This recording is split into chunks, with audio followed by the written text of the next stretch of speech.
All right, I've got another movie idea for you, and this one is a wild ride. Picture this: a garage late at night smelling like ozone and stale pizza. There's a group of brilliant, but maybe a little reckless friends huddled around a bizarre contraption they call the Traveler.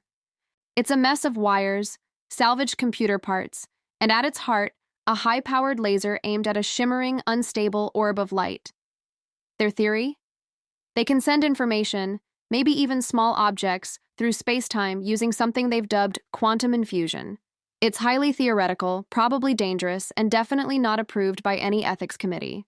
So, they're running their latest test.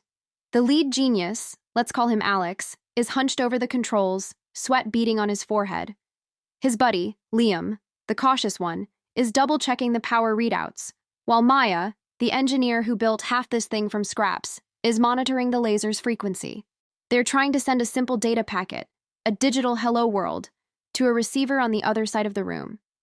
The laser fires, hitting the quantum orb, and for a second, nothing happens.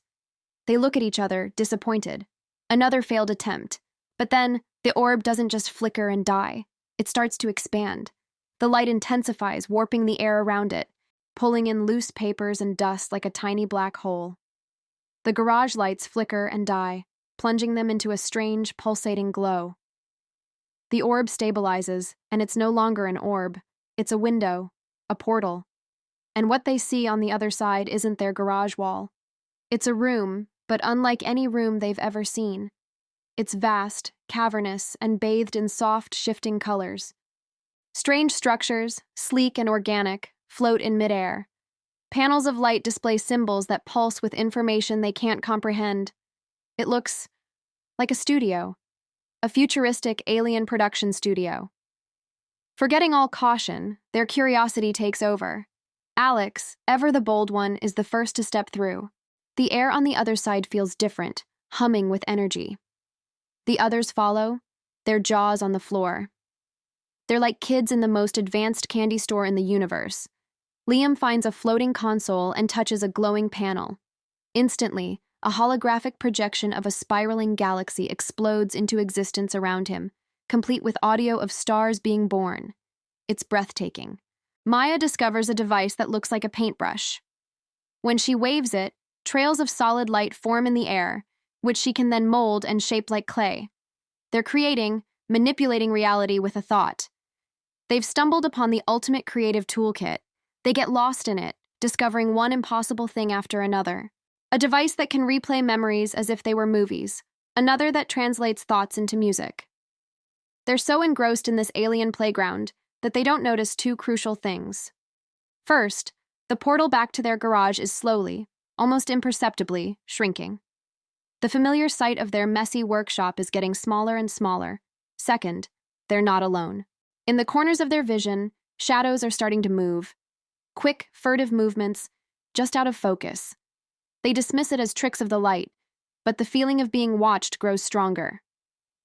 Suddenly, Liam lets out a yelp. He points to a dark corner where a pair of large, curious eyes have just blinked. Then another pair appears and another. From behind the sleek alien equipment, figures start to emerge. They're colorful, furry, with long tails and tufts of hair. They look almost exactly like Fraggles from Fraggle Rock.